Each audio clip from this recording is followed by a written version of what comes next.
नमस्कार दोस्तों। किसान महाभारत में आपका स्वागत है।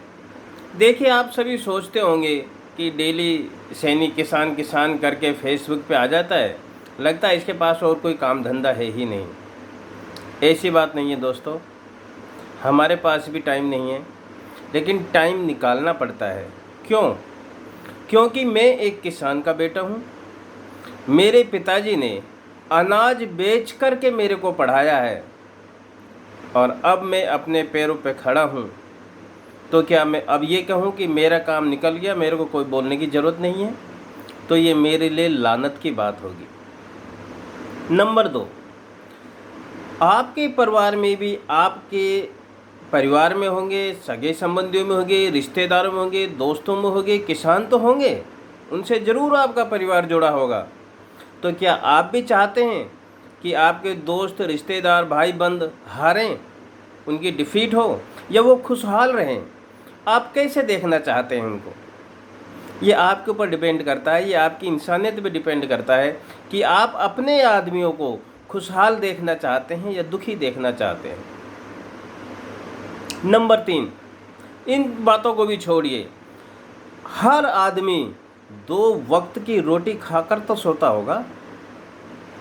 जो भी आदमी रोटी अन्न खाकर सोता है, उसका कर्तव्य बनता है कि आज किसान परेशानी में है और हमारा धर्म यह है कि उसका समर्थन करें, उसका साथ दें।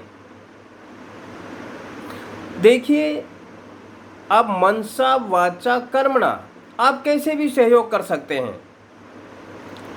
जो अन्याय कर रहा है उससे आप लड़ सकते हैं, लड़ नहीं सकते तो बोल सकते हैं, बोल नहीं सकते तो लिख सकते हैं, लिख नहीं सकते हैं तो मन से शुभ भावनाएं भेज सकते हैं, मन से सोच सकते हैं, संवेदनाएं भेज सकते हैं कि हे मालिक, हे परमात्मा, हे परवरदिगार, इस किसान और सरकार की महाभारत में जीत किसानों की होनी चाहिए।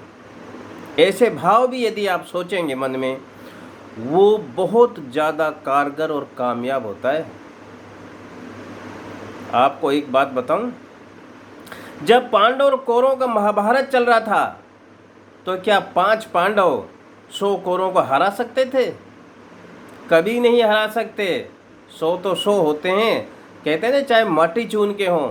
लेकिन पांडव क्यों जीते? कि उस समय जो करोड़ों जनता थी, उनकी संवेदनाएं, उनकी मनोवृत्ति ये थी कि जीत 5 भाइयों की होनी चाहिए जो सत्य पर चल रहे हैं, सत्य से लड़ रहे हैं। इस कारण से उनकी जीत हुई। इसलिए आपको भी आपकी मन से संवेदनाएं भेजनी है, दूसरों की मनोवृत्ति चेंज करनी है कि भैया जीत तो किसानों की होनी चाहिए। देखिए, आप ये सोच रहे हैं कि किसानों को आपके सहयोग की ज़रूरत है, समर्थन की ज़रूरत है ना। जीत तो किसानों की ही होगी, लेकिन यदि आप उनका समर्थन करते हैं मन से, वचन से, कर्म से, कैसे भी, तो आपके भाग्य में पुण्य जमा हो जाएगा और काम जल्दी हो जाएगा। बस इतना भर है। इतना ना सोचें कि आपकी वजह से किसान जीतेंगे, क्योंकि राम से और गाम से कोई नहीं जीत सकता। जीत तो किसानों की ही होगी। देखिए, जब श्री रामचंद्र भगवान लंका पे चढ़ाई करने गए ना, तो राम सेतु बनाया, लंका में जाने के लिए पुल बनाया। तो बंदर, भालू, पूरी सेना लगी हुई थी, पत्थर उठा उठा के ला रहे थे, डाल रहे थे, लकड़ी पत्थर दरखत उठा के ला रहे थे, पुल बनाने का काम कर रहे थे, पूरी सेना लगी हुई थी। लेकिन एक छोटी सी गिलहरी थी, वो क्या कर सकती थी? वो सागर में गई, अपना शरीर भिगोया, बाहर रेत में आई, रेत में लोट पोट लगाई, सूखा मिट्टी चिपकाई, फिर सागर में गई, फिर वहाँ लोट पोट हुई, मिट्टी सागर में छूट गई, फिर सूखा मिट्टी में आई, फिर लोट पोट हुई, फिर सागर में गई। जब ये दृश्य राम ने देखा तो इस गिलहरी को अपने पास बुलाया, प्यार से उसके ऊपर हाथ फेरा और बोला, अरे बेटे, तुम क्यों परेशान हो रहे हो? पुल तो बन जाएगा। तो गिलहरी ने पता है क्या जवाब दिया कि भगवान, मेरे इस छोटे से सहयोग से मेरे को पता है कुछ नहीं होने वाला, लेकिन जब इतिहास लिखा जाएगा एक सत्य कार्य के लिए जब पुल बनाया गया तो पुल बनाने वालों में मेरा नाम भी लिखा जाएगा। ये भाव होने चाहिए। हमें हमेशा सत्य की तरफ बोलना चाहिए, सत्य का साथ देना चाहिए। देखिए, कुछ गांव के लोग हैं जो बॉर्डर किसानों पे बैठे, उन किसानों से जाकर ये बोलते कि रास्ता खोलो। कितने कम अकल लोग हैं, उनको इतनी समझ नहीं है। अरे वो तो आपकी ही तरह बीमार हैं।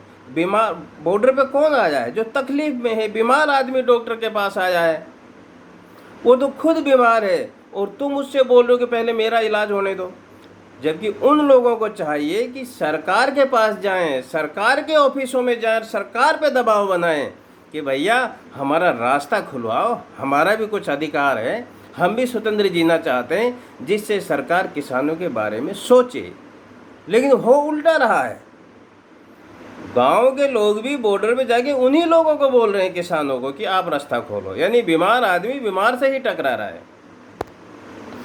देखिए, किसान जो हैं, चींटी से लेकर कीड़े मकोड़े, सांप, पक्षी, पशु पक्षी, जीव जंतु, बड़े बड़े जीव, सबका भरण पालन पोषण करता है।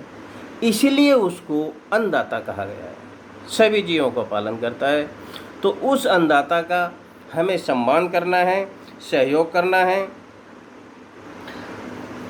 और मेरी तो सबसे यही विनती है कि फैसला किधर भी हो, लेकिन हम अपनी अच्छी सुभावनाएं, अच्छे कार्य के लिए हम छोड़ते हैं तो हमारा जो मन है ना, मन पावरफुल होता है। मन पावर क्या पता है? पॉजिटिव सोच थी। जब हम अच्छा सोचेंगे, अच्छी बातों को साथ देंगे, अच्छी बातों का साथ देंगे, अच्छे लोगों को साथ देंगे। ऐसा नहीं कि वो मवाली हैं, आतंकवादी हैं, जैसा बड़े मंत्री बोल रहे हैं, हम भी भेड़ की चाल लकीर के फकीरों को उन्हीं की तरह भाषा बोलते रहते हैं। अपने विवेक का प्रयोग करो। यदि इस दुनिया में आए हो ना, तो इंसान का जीवन जी के जाओ। सच्चाई, विवेक दिया है ना भगवान ने, सबको बराबर दिया है विवेक। कहते हैं ना, संसार में सबसे बड़ा गुरु अपना विवेक है, कोई दूसरा शिक्षा नहीं दे सकता। ये दिमाग जो सोचेगा वो सबसे अच्छा बताएगा। तो अपने विवेक से पूछो, एकांत में कभी 5-10 मिनट बैठ करके अपने बारे में भी सोचा करो, तभी हमें पॉजिटिव सोच मिलती है। तो दोस्तों, किसानों की जीत हो, ऐसे हमें मनोवृत्ति को सोचना है। तो आज के एपिसोड में इतना ही। जय जवान, जय किसान।